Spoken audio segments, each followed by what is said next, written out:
Bem, é hora de juntar os cacos e falar do futuro, né? Eu já tô de volta ao Brasil, como vocês estão vendo, né? Já tô de volta aqui ao estúdio do Raiz Tricolor. E vamos falar de quê? De Juntos pela Sula, animação Juntos pela Sula, não, claro que não, mas é o que sobrou pra disputar, obviamente que a gente tem que pedir pra que se dispute com seriedade. Vamos falar dos grupos, da possibilidade de grupos que o Fluminense pode pegar, você vai entender toda a questão do regulamento, como que funciona, quem que a gente enfrenta, e você vai perceber uma coisa aqui nesse vídeo, tá?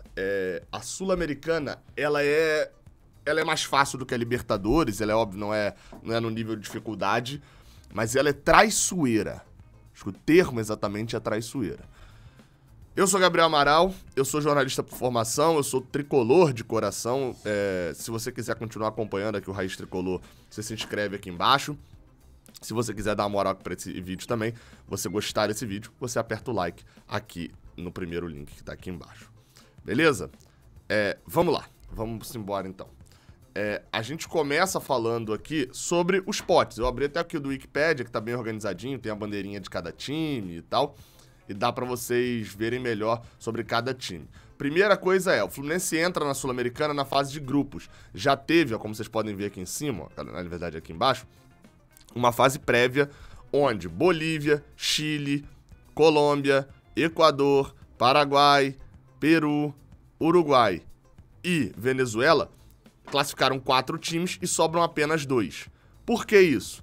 Brasil e Argentina classificam muito mais times, vocês podem ver pelas bandeirinhas aqui, e eles têm uma fase prévia. Antigamente, na verdade, era até engraçado que só tinha fase prévia em Brasil e Argentina, agora só não tem Brasil e Argentina. Então, já se classificaram alguns times, como por exemplo o Nacional do Paraguai caiu pro Guairenha, você teve aqui eliminações também. O América de Cali caiu pro Independiente Medellín, ok, né? Você teve até eliminações como aqui embaixo no Peru também, o Cienciano, que é um pouco mais tradicional, caindo pro Melgar, que é um emergente, enfim. Mas esse nível aqui é bem baixo, a gente mesmo brincou bastante no sorteio da Libertadores sobre o nível da primeira fase da Sul-Americana. E bem, esses são os potes. Primeira dúvida que todo mundo fica. Gabriel, o Fluminense tem um ranking bom.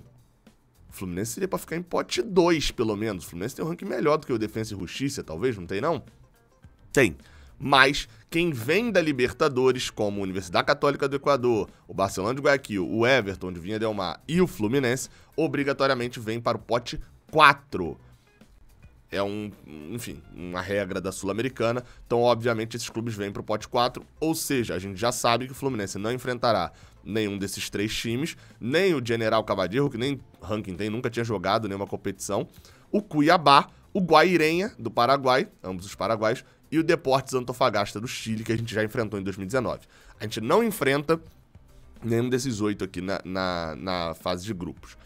Gabriel, a gente pega brasileiro na fase de grupos? Não!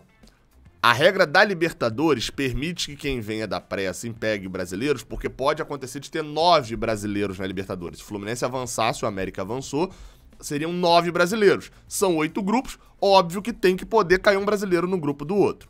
Aí, ou seja, quem vem do pote 4, um dos 2 ali cairia num grupo de um brasileiro, ou Fluminense ou América. Como na Sul-Americana o máximo de brasileiros nessa primeira fase, ou de argentinos nessa primeira fase, seria de 8, né? Porque são 6 classificados e poderiam cair só Fluminense e América e totalizar 8 brasileiros, tem grupo pra todo mundo. Então, brasileiro não cai no grupo de brasileiro. Isso faz com que a gente já saiba que no grupo do Santos, do São Paulo e do Internacional a gente não caia esses 3 times que são cabeças de chave. Sobra pra gente cair no grupo de certezas, né? Independiente da Argentina, Racing da Argentina e Lanús da Argentina. Além de Júnior de Barranquilla, da Colômbia e a LDU de Quito. Exatamente. A gente pode cair num grupo com cabeça de chave, seja a LDU. Na verdade, a gente tem 1 de 5. A gente tem 20% de chance de cair no grupo da LDU, né? Você pode cair no Independente, Lanús ou Racing, Júnior de Barranquilla e LDU. Escolhendo aqui só pelo superficial, tá? LDU, além da história, tem a questão da altitude. Você tem Independente e Racing, que são times muito tradicionais. E você tem Lanús e Júnior. O Lanús um pouco menos recente, assim, o histórico recente, ele foi para a Libertadores de 2017, foram para a final, mas são os 2 mais acessíveis. O futebol colombiano vem muito mal A gente viu pelo cenário do o Milionários que a gente enfrentou, como assim, apesar de um futebol legal, a gente teve facilidade até pra vencer, principalmente no segundo jogo. Seja Lanús e Júnior seriam as opções mais acessíveis. Do pote 2 a gente pode pegar qualquer um. Então a gente pode pegar a Defensa, pode pegar Jorge Wilstermann, que é chato, altitude de Cochabamba, Independente Medellín, o Melgar, que também tem altitude, o Montevideo Wanderers, o Uruguai são um pouco mais acessíveis, né? O Oriente Petroleiro não tem altitude na Bolívia, eles são de Santa Cruz de la Sierra, tem o La Guaira da Venezuela e o Unión La Calera do Chile. Desses daqui, obviamente o menos acessível, o La Calera tem um histórico bom em competições internacionais, você tem o Melgar e o Jorge Wilstermann, que também tem um histórico bom em competição internacional e ainda tem altitude. Então você foge da altitude do Jorge Wilstermann, do Melgar, e foge do La Calera e do Defensa e Justiça, que são times mais emergentes. O ideal aqui, o Medellín tem história, mas o ideal aqui seria o La Guaira ou Montevideo Wanderers também, o Oriente Petroleiro também não muito longe, também não. Do pote 3, como tem 2 brasileiros aqui que a gente não pode pegar, o pior que pode vir aqui seria o Ayacucho e sua altitude.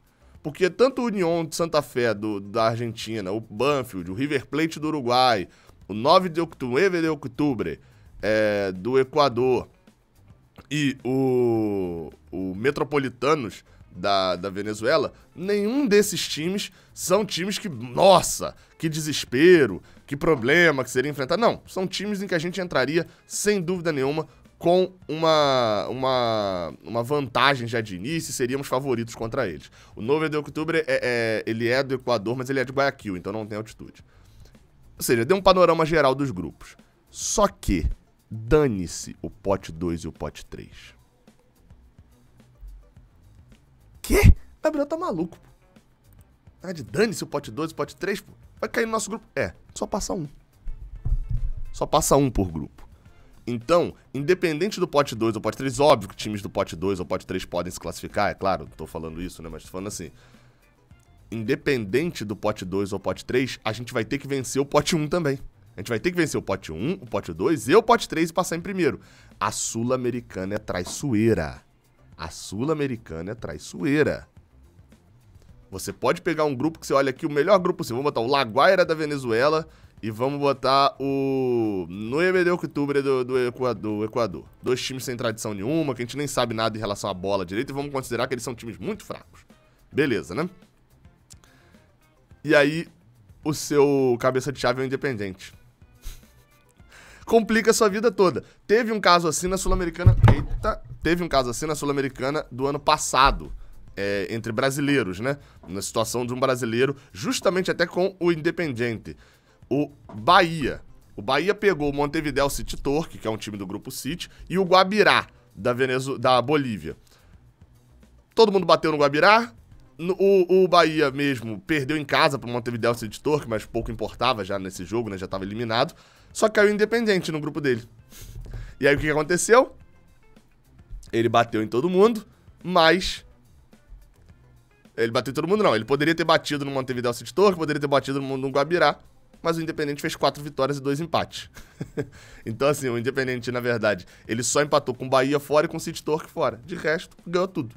Então, você pegar um time na primeira fase, você vai ter que fazer pelo menos 4 vitórias para poder passar.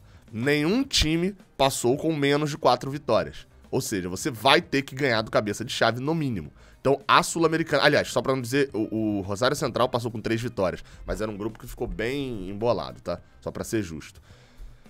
Então, o cenário é esse. O cenário da Sul-Americana é de ser traiçoeiro. O nível é mais baixo que a Libertadores. Tem um detalhe, tá? E muita gente vai falar, Gabriel, mas aí como é que a gente faz agora? Depois que a gente passar de fase. A gente vai ganhar $900 mil e tal pra primeira fase. E aí a gente vem para as oitavas de final. As oitavas de final é o seguinte, são 8 grupos, os 8 primeiros avançam, e depois dos 8 primeiros avançarem, eles vão enfrentar os 8 terceiros lugares dos grupos da Libertadores. Ou seja, a gente vai pegar nas oitavas de final também times de Libertadores. Pode ser o Santa Fé da Colômbia, pode ser o Olímpia do Paraguai, pode ser o... Aí eu não sei se eles, nas oitavas de final, não saiu o regulamento todo ainda desse ano, pra gente saber se poderia enfrentar ou não, né? Brasileiros. Mas pode vir um time cascudo ou pode vir um time mais fraco. A gente ainda não sabe. Novamente, a Sul-Americana pode ser traiçoeira demais. Quando você pega em 2021, a campanha dos finalistas, né, o Atlético Paranaense e o Bragantino, você consegue ter uma noção do quão traiçoeira pode ser sul-americana, mas do quão fácil pode ser sul-americana. O grupo do Atlético Paranaense, do Red Bull Bragantino, perdão, que tá aqui primeiro. Emelec, Tajeres e Deportes Tolima. O que eles tiveram que fazer? O Red Bull Bragantino. Ganhar o Emelec e o Tolima em casa e fora de casa ganharem o Tolima e o Tajeres. E fazerem 12 pontos. Foi o que eles precisaram fazer para se classificar. Mas pegaram um grupinho chato. Isso aqui é grupo de Libertadores, tá? Emelec, Tajeres e Tolima é grupo de Libertadores, se você for um cabeça de chave. Não é uma moleza. Agora, já o Atlético Paranaense pegou um grupo de Sul-Americana. Melgar, Aucas, do Equador e Metropolitanos da Venezuela. O que eles fizeram? Ganharam 5. Só perderam pro Melgar na altitude. Então, assim, olha a diferença. Como que ela é traiçoeira. Ela pode te dar um grupo ridículo assim, ou ela pode te dar um grupo de Libertadores, como foi o do Red Bull Bragantino. E aí, das oitavas pra frente, os times que caíram em terceiro de cada grupo e etc.,